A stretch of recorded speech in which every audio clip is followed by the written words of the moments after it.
Hello friends, आपका स्वागत है सिविलियन क्लासेस में। तो प्यारे बच्चों, आज हम बात करेंगे field method to determine the bearing capacity of soil. प्यारे बच्चों, बेयरिंग कैपेसिटी ऑफ सॉइल निकालने के लिए फील्ड मेथड हमने 3 बताया था। पहला आपका था प्लेट लोड टेस्ट, दूसरा था आपका स्टैंडर्ड पेनिट्रेशन टेस्ट और तीसरा था static cone penetration test. But हमारे सिलेबस में जो पढ़ना है प्यारे बच्चों, वो 2 ही टेस्ट पढ़ना है। एक है आपका प्लेट लोड टेस्ट और दूसरा है आपका स्टैंडर्ड पेनिट्रेशन टेस्ट। तो प्यारे बच्चों, प्लेट लोड टेस्ट हम लोग पढ़ चुके हैं, अब हम लोग पढ़ेंगे स्टैंडर्ड पेनिट्रेशन टेस्ट। ठीक है ना। चलिए देखते हैं प्यारे बच्चों क्या करना है, देखते हैं। मान लीजिए प्यारे बच्चों, ये आपका ग्राउंड लेवल है, ये आपका ग्राउंड लेवल है। प्यारे बच्चों, क्या करना है, सबसे पहले एक बोर होल तैयार करना है। क्या करना है, एक गड्ढा करना है। क्या करना है, एक बोर होल तैयार करना है। सबसे पहले क्या करना है, एक बोर होल तैयार करना है। ऐसा बोर होल का मतलब है एक गड्ढा, है ना, पतला सा गड्ढा। एक बोर होल तैयार करना है जिसका डायमीटर हम लोग रखेंगे 100 mm टू 150 mm डाया। याद रखिएगा प्यारे बच्चों, जिस सॉइल का हमको बेयरिंग कैपेसिटी निकालना है, उस सॉइल पे सबसे पहले हम लोग बोर होल तैयार करेंगे। बोर होल ऐसा तैयार करेंगे जिसका डायमीटर 100 mm से लेकर 150 mm डायमीटर तक का होना चाहिए। ठीक है, चलिए अब क्या करेंगे प्यारे बच्चों, बोर होल का जो बॉटम है ना, बॉटम ऑफ बोर होल, यह बॉटम ऑफ बोर होल है ना। तो ये जो बॉटम ऑफ बोर होल है ना, यहां पर हम लगाएंगे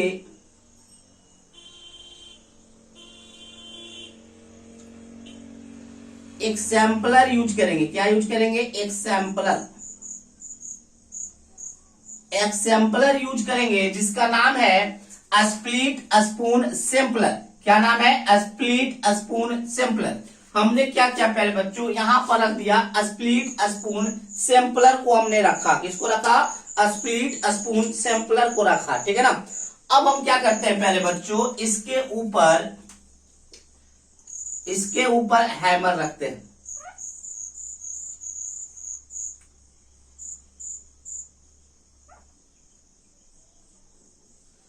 ये है हैमर। फिर से सुनिए प्यारे बच्चों, ये जो ब्लैक पेन से आप जो बनाए हैं वो है आपका split spoon sampler. Split spoon sampler, split spoon sampler. जो हमने रेड पेन से बनाया है वो है आपका हैमर। प्यारे बच्चों, हैमर का वेट बहुत ज्यादा होता है, 63.5 kg का होता है। याद रखिएगा, ये हैमर का वेट कितना होता है, 63.5, मतलब 63.5 kg का ये हैमर होता है। ठीक है ना। अब ये हैमर से प्यारे बच्चों एक चेन अटैच्ड होता है। क्या अटैच होता है,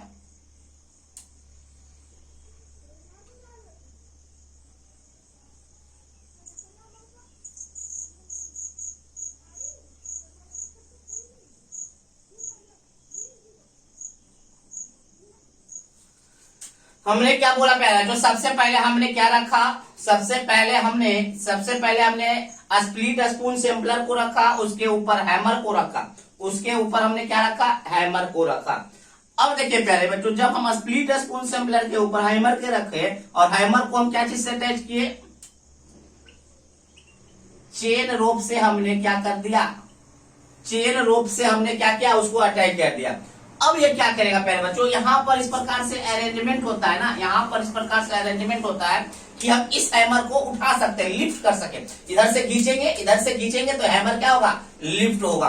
प्यारे बच्चों, लिफ्ट जो करवाना है वो कितना सेंटीमीटर तक, एक सेकेंड। प्यारे बच्चों, जब हम लिफ्ट करते हैं इस चेन को, जब हम लिफ्ट करते हैं तो मान लीजिए प्यारे बच्चों, आपका जो स्प्लिट स्पून सैंपलर है ना, ये यहां पे आ गया। याद रखिएगा प्यारे बच्चों, जो हम लिफ्ट करवाते हैं वो हम कितना लिफ्ट करवाते हैं, 75 सेंटीमीटर। कितना, 75 सेंटीमीटर। ठीक है ना। अब क्या करते हैं, लिफ्ट करवाए और फिर रस्सी को छोड़ दिए। जब रस्सी को छोड़ेंगे, मतलब चेन को छोड़ेंगे, तो हैमर कहां गिरेगा, स्प्लिट स्पून सैंपलर पे। फिर से सुन लीजिए प्यारे बच्चों, सारा कहानी हमने क्या बोला, सबसे पहले हम जिस सॉइल पे हमको बेयरिंग कैपेसिटी निकालना है, उस सॉइल पे हमको सबसे पहले बोरहोल तैयार करना होगा। बोरहोल तैयार करते हैं, बोरहोल ऐसा तैयार करते हैं जिसका डायमीटर 100 mm से लेकर 150 mm तक का हो। ठीक है ना। फिर हम क्या करते हैं, बोर होल का जो बॉटम होता है ना, बोर होल का जो बॉटम होता है वहां पर हम क्या रखते हैं, split spoon sampler, split spoon sampler रखते हैं। फिर उसके ऊपर हम क्या रखते हैं, हैमर। हैमर का वेट लगभग 63.5 kg होता है, और वो जो हैमर है ना वो रस्सी मतलब चेन रस्सी के सहारे कनेक्ट होता है, किसके सहारे, चेन रस्सी के सहारे कनेक्ट होता है। और इधर इस प्रकार से अरेंजमेंट होता है कि चेन को खींचने के लिए, चेन को जैसे चेन को खींचते हैं, यहां तक खींचना है प्यारे बच्चों, जब तक ये हैमर जो है ना 75 सेंटीमीटर ना लिफ्ट कर जाए, उठ जाए। जैसे ही 75 सेंटीमीटर उठेगा ना हम छोड़ देंगे, फिर उसके बाद एकाएक रस्सी छोड़ देंगे। एकाएक जब रस्सी को छोड़ेंगे तो हैमर कहां पे गिरेगा, स्प्लिट स्पून सैंपलर पे गिरेगा। और स्प्लिट स्पून सैंपलर पे जब गिरेगा तो ये स्प्लिट स्पून सैंपलर कहां जाएगा, मिट्टी के नीचे जाएगा। कहां जाएगा, मिट्टी के नीचे जाएगा। तो प्यारे बच्चों इधर से ध्यान से अगर देखिएगा तो देखिए हम क्या करते हैं, नीचे तो पूरा मिट्टी है, नीचे तो पूरा मिट्टी। सबसे पहले हम क्या देखते हैं कि हमारा स्प्लिट स्पून सैंपलर कहां चला गया, मिट्टी के नीचे गया। प्यारे बच्चों मान लेते हैं प्यारे बच्चों ये 150 mm है। हमने क्या बोला प्यारे बच्चों, जब हम हैमर को स्प्लिट स्पून सैंपलर में पटक रहे थे तो स्प्लिट स्पून सैंपलर कहां जा रहा था, नीचे जा रहा था। कहां जा रहा था, नीचे जा रहा था। हमने माना प्यारे, हम ये मान के चले प्यारे बच्चों कि इस 150 पहले स्प्लिट स्पून सैंपलर कितना नीचे चला गया, 150 mm। इस 150 mm जाने के लिए कितना नंबर ऑफ ब्लो दिए हम, मान लीजिए प्यारे बच्चों N1 मान लीजिए, N1 नंबर ऑफ ब्लो दिए। कितना दिए, N1 नंबर। N1 मतलब एक बार, दो बार, इस तरह से 10 बार। N1 के जगह पे मान लीजिए 10 बोलो। कितना बोलो, 10 बोलो। N1 हमने क्या बोला, जब हम हैमर को 10 बार पटके, जब हम हैमर को स्प्लिट स्पून सैंपलर पे 10 बार पटके तो आपका जो स्प्लिट स्पून सैंपलर है वो 150 mm नीचे चला गया। तो सबसे पहले हम देखते हैं 150 mm स्प्लिट स्पून सैंपलर नीचे जाने में कितना नंबर ऑफ ब्लो लगा, उसको मेंशन कर लिए, कॉपी में नोट डाउन कर लिए। अब आपका फिर से पटकते चले गए तो आपका अब स्प्लिट स्पून सैंपलर जो है ना, वो आपका स्प्लिट स्पून सैंपलर जो है ना फिर से 150 mm नीचे चला गया। अब ये 150 mm नीचे जाने के लिए कितना नंबर ऑफ ब्लो यूज किए, N2 number of blow, N2 number of blow. तो N2 मान लेते हैं प्यारे बच्चों 22 हो गया। कितना, 22 बार फिर से हैमर मारे। देखिए ये मत समझिएगा 10 बार यहां मारे, 12 बार यहां मारे तो 22 हो गया, नहीं। इस 150 mm को जाने के लिए टोटल 10 ब्लो, और इस 150 mm जाने के लिए फिर से 22 ब्लो मारे तो 150 mm गया। फिर प्यारे बच्चों फिर से हैमर को पटकते चले गए तो आपका फिर से ये 150 mm, फिर से आपका ये 150 mm चला गया। यहाँ पे मान लेते हैं प्यारे बच्चों N3 number of blow use किए, N3 नंबर ऑफ ब्लो के मान लीजिए वो कितना है, 18 है। कितना है, 18 है। तो प्यारे बच्चों जैसे ही आपका स्प्लिट स्पून सैंपलर 150 mm नीचे चला जाएगा ना, आपको क्या करना है, अपना टेस्ट को रोक देना है। फिर से सुनिए प्यारे बच्चों हमने क्या किया समझिएगा। प्यारे बच्चों जिस सॉइल का हमको क्या निकालना है, बेयरिंग कैपेसिटी निकालना है, जिस सॉइल का हमको बेयरिंग कैपेसिटी निकालना है, उस सॉइल पे सबसे पहले हमको क्या बनाना है, एक बोरहोल तैयार करना है। बोरहोल इस प्रकार से तैयार करना है कि उसका डायमीटर 100 mm से लेकर 150 mm के बीच में हो जाए। फिर क्या करेंगे, बोरहोल का जो बॉटम होगा ना, उस बोरहोल के बॉटम पे हम क्या रखेंगे, स्प्लिट स्पून सैंपलर। प्यारे बच्चों इसका नाम स्प्लिट स्पून सैंपलर इसलिए है क्योंकि इस प्रकार से होता है, जो बीच से खुल जाता है, स्प्लिट हो जाता है, स्प्लिट माने टूट जाता है, खुल जाता है, बीच से खुल जाता है, ठीक है ना। तो हम सबसे पहले इसके नीचे क्या रखते हैं, स्प्लिट स्पून सैंपलर को रखते हैं। उसके ऊपर क्या रखते हैं, ऐसा हैमर रखते हैं जो क्या होता है 63.5 kg का होता है, और वो जो हैमर है ना वो चेन रोप के सहारे क्या होता है, कनेक्ट होता है। अब हम यहाँ पे इस प्रकार से अरेंजमेंट किए हुए हैं कि क्या कर रहा है, माने अरेंजमेंट, यहाँ पे एक आदमी है जो चेन को क्या कर रहा है, खींच रहा है, चेन को क्या कर रहा है, खींच रहा है। खींचना कितना है, कितना सेंटीमीटर तक है, तो 75 सेंटीमीटर तक। कितना, 75 सेंटीमीटर तक। जैसे आपका 75 सेंटीमीटर खींचा जाएगा, जैसे आपका 75 सेंटीमीटर खींचा जाएगा, हम क्या करेंगे, एक रस्सी को तो छोड़ देंगे। तो रस्सी को छोड़ेंगे तो ये हैमर यहां से कहां गिरेगा, स्प्लिट स्पून सैंपलर पे गिरेगा। स्प्लिट स्पून सैंपलर पे गिरेगा तो आपका जो स्प्लिट स्पून सैंपलर है वो मिट्टी के नीचे धसेगा।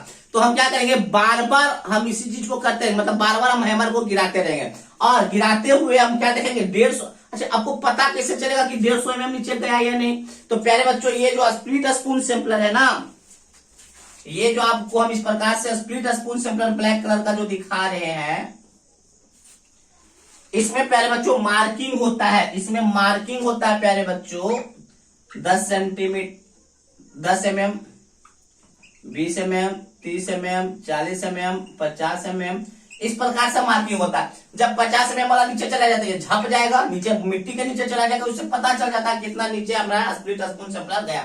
तो हम क्या करें प्यारे बच्चों, बार बार हम हैमर को पटक रहे थे और स्प्लिट स्पून सैंपलर को नीचे जाने दे रहे थे। तो सबसे पहले हम ये नोट किए कि स्प्लिट स्पून सैंपलर को 150 mm नीचे जाने में कितना नंबर ऑफ ब्लो दिए, मतलब कितना बार हैमर को पटके, वो मान लिए 10 बार पटके तो 150 mm चला गया। फिर हम पटकते चले गए, फिर हमने ये नोट किया, फिर अगला 150 mm जाने के लिए, अगला 150 mm जाने के लिए कितना नंबर ऑफ ब्लो दिए, तो हम मान के चलते कि ये मान के चल रहे हैं कि 22 बार नंबर ऑफ ब्लो दिए। फिर 150 mm जाने के लिए कितना नंबर ऑफ ब्लो दिए, तो 18 बार नंबर ऑफ ब्लो दिए। अब देखिए प्यारे बच्चों, बियरिंग कैपेसिटी मतलब निकालना है अगर स्टैंडर्ड पेनिट्रेशन टेस्ट को प्यारे बच्चों इन शॉर्ट में हम बार बार एसपीटी भी बोलेंगे। एसपीटी क्या बोलेंगे? एसपीटी। एसपीटी का फुल फॉर्म क्या हो जाएगा? Standard penetration test. हाँ, तो देखिए प्यारे बच्चों, देखिए हम क्या बोले थे, अगर बियरिंग कैपेसिटी आपको निकालना है स्टैंडर्ड पेनिट्रेशन टेस्ट की मदद से, तो आपको निकालना होगा standard penetration value, standard penetration value निकालना होगा। स्टैंडर्ड पेनिट्रेशन वैल्यू निकालना होगा जिसको हम एन से डिनोट करेंगे। किससे डिनोट करेंगे? एन से। देखिए प्यारे बच्चों क्या करते हैं, सबसे पहला जो 150 mm वाला जो नंबर ऑफ ब्लो है ना, उसको इग्नोर कर देते हैं। क्या करते हैं? क्यों इग्नोर करते हैं? तो ड्राइविंग सीट के लिए, सीटिंग ड्राइव कर दीजिए। सीटिंग ड्राइव का मतलब क्या होता है कि प्यारे बच्चों, जब हम पहला 150 mm स्प्लिट स्पून सैंपलर किया ना, तो वो बहुत ही लूज सॉइल होगा, वहां पर उसका वैल्यू नहीं काउंट करते हैं। तो इतना बस आपको याद रखना कि पहला जो 150 mm जाता है उसका नंबर ऑफ ब्लो काउंट नहीं करते। मान लीजिए वो 10 नहीं काउंट करेंगे, ठीक है ना। तो देखिए टोटल स्टैंडर्ड पेनिट्रेशन वैल्यू क्या हो जाएगा? N2 plus N3, N2 plus N3, that means 22 plus 18, that means क्या हो जाएगा? 40। तो स्टैंडर्ड पेनिट्रेशन वैल्यू आपका कितना हो गया? 40। कहां से लाएंगे 40 प्यारे बच्चों? तो हमने क्या किया, स्प्लिट स्पून सैंपलर को नीचे, मतलब हैमर के सहारे नीचे चला गया, नीचे जाते गया, और हम ये नोट किए कि पहला 150 mm जाने के लिए कितना नंबर ऑफ ब्लो यूज किए, दूसरा 150 mm जाने के लिए कितना नंबर ऑफ ब्लो यूज किए, और तीसरा 150 mm जाने के लिए कितना नंबर ऑफ ब्लो यूज किए। अब हम क्या किए, पहला जो 150 mm गया ना, उसका नंबर ऑफ ब्लो को हम इग्नोर कर देते हैं। सिटिंग ड्राइव, सिटिंग ड्राइव का मतलब है वो कमजोर मिट्टी होता है तो थोड़ा दसता है, तो वहां पे सिटिंग ड्राइव के लिए छोड़ देते हैं। दूसरा 150 mm और तीसरे 150 mm वाला जो नंबर ऑफ ब्लो है ना, उसको ऐड कर देते हैं। जो ऐड करने के बाद जो नंबर आता है वही कहलाता है स्टैंडर्ड पेनिट्रेशन वैल्यू। और स्टैंडर्ड पेनिट्रेशन वैल्यू के ही मदद से हम उस सॉइल का क्या बता देते हैं? बियरिंग कैपेसिटी बता देते हैं। देखिए प्यारे बच्चों, जितना ज्यादा नंबर ऑफ ब्लो रहेगा उस सॉइल का, उतना ज्यादा बियरिंग कैपेसिटी रहेगा। कैसे प्यारे बच्चों? ज्यादा नंबर ऑफ ब्लो क्या मतलब कि बहुत बार मार रहे हैं, नंबर ऑफ ब्लो बहुत बार दिए फिर भी धीरे धीरे नीचे जा रहा है, इसका मतलब सॉइल क्या हार्ड है, तभी तो ज्यादा नंबर ऑफ ब्लो लग रहा है 150 mm जाने के लिए। बात समझ में आया? तो जितना ज्यादा नंबर ऑफ ब्लो होगा उतना ज्यादा उस सॉइल का बियरिंग कैपेसिटी हम बताएंगे आगे, ठीक है ना। तो बस आपको ये पता जो मिट्टी हार्ड होगा तो ज्यादा बार मारना पड़ेगा, और मिट्टी हार्ड है तो बियरिंग कैपेसिटी ज्यादा है। तो number of blow standard penetration value जितना ज्यादा होगा उतना ज्यादा आपका क्या होने वाला है? बियरिंग कैपेसिटी ऑफ सॉइल होने वाला है, सॉइल का बियरिंग कैपेसिटी। अब देखिए प्यारे बच्चों, इस टेस्ट में हम क्या करते हैं, दो ठो करेक्शन भी करते हैं, दो प्रकार का करेक्शन भी करते हैं। वो करेक्शन हम आगे दिखाएंगे। दो प्रकार का करेक्शन करते हैं। क्या करेक्शन करते हैं प्यारे बच्चों? देखिए दो प्रकार का करेक्शन।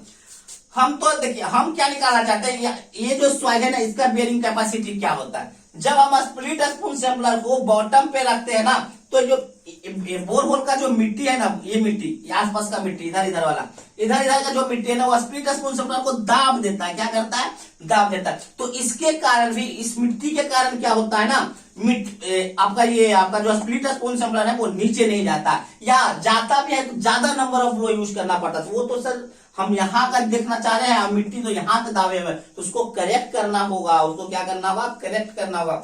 अब आसपास में मिट्टी है, सॉरी आसपास में अगर वाटर है तो वाटर भी कुछ ना कुछ प्रेशर लगाएगा स्प्लिट स्पून सैंपलर पे, तो वाटर करेक्शन भी करेंगे, ठीक है ना। तो दो प्रकार का करेक्शन करके हम आपको दिखाएंगे। ये आपको पूरा अरेंजमेंट समझ में आ गया प्यारे बच्चों पूरा। हाँ, एक बात और यहाँ रखिएगा प्यारे बच्चों, यहाँ पर क्या करते हैं, जब बोर होल जब हम तैयार करते हैं ना, तो यहाँ पर बोर होल के पेरीमीटर में, मतलब यहाँ पर हम क्या बिठा देते हैं, यहाँ पर हम क्या बिठाते हैं, क्याजन्स। ये जो रेड पेन हमने बताया वो क्या बना दिया, क्याजन। क्याजन कहने का मतलब है प्यारे बच्चों एक पाइप होता है। जैसे हम पहले बोरहोल तैयार किए, बोरहोल कितना का तैयार किया, 100 mm to 150 mm के बीच का कोई भी बोरहोल तैयार किए, और बोरहोल तैयार करने के बाद हमने यहाँ पे क्या किया, एक समझे कि स्टील का पाइप लगा दिया, स्टील का पाइप उसमें हम डाल दिया, स्टील का क्या डाल दिया, पाइप डाल दिया। इसलिए डाले कि यहाँ का मिट्टी और इधर का मिट्टी गिरे नहीं। जब प्यारे बच्चों इतना गड्ढा करेंगे तो इधर का मिट्टी और इधर का मिट्टी तो गिरेगा ही गिरेगा ना, ऑब्वियस बात है कि गिरेगा, है ना। तो वो मिट्टी नहीं गिरे उसके लिए हम लोग क्या यूज कर लेते हैं, क्याजन्स यूज कर लेते हैं, ठीक है ना। तो चलिए, और एक चीज याद रखिएगा, आप ये सोच रहे हो कितना लंबा ये स्प्लिट स्पून सैंपलर होता है जो नीचे जाता है। प्यारे बच्चों ये आपका 450 mm से ज्यादा होता है, 450 mm से ज्यादा इसका लेंथ होता है। इस प्रकार से ये बना हुआ होता है प्यारे बच्चों।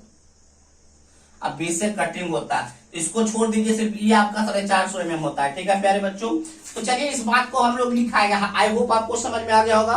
फिर से आपको समझा देते हैं। जिस सॉइल का हमको बेयरिंग कैपेसिटी निकालना है, उस सॉइल के ऊपर क्या कीजिए, पहले बोरहोल तैयार कीजिए। बोरहोल जब आपका तैयार हो जाए, बोरहोल याद रखिएगा 100 mm से लेकर 150 mm के बीच में रखना है। और बोरहोल का जो बॉटम होगा वहां पे आपको क्या रखना है, स्प्लिट स्पून सैंपलर को रखना है, उसके ऊपर हैमर को रखना है। हैमर जो होगा वो चेन रोप के सहारे अटैच्ड होगा। और क्या करेंगे, इस चेन को हम लोग इधर पुश करेंगे, खींचेंगे। क्या करेंगे, खींचेंगे।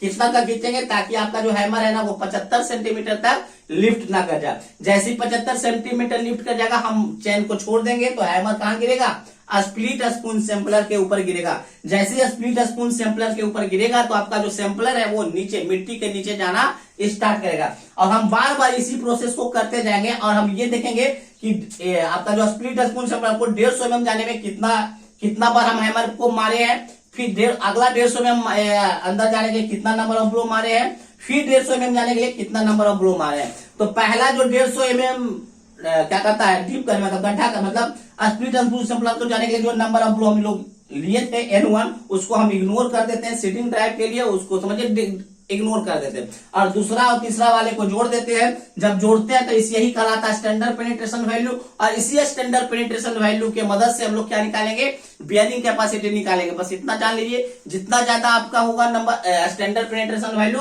उस सॉइल का उतना ही ज्यादा क्या होगा, बियरिंग कैपेसिटी। चलिए इसको नोट डाउन कर लीजिए, हम इसको अब लैंग्वेज में लिखा देंगे, ठीक है ना।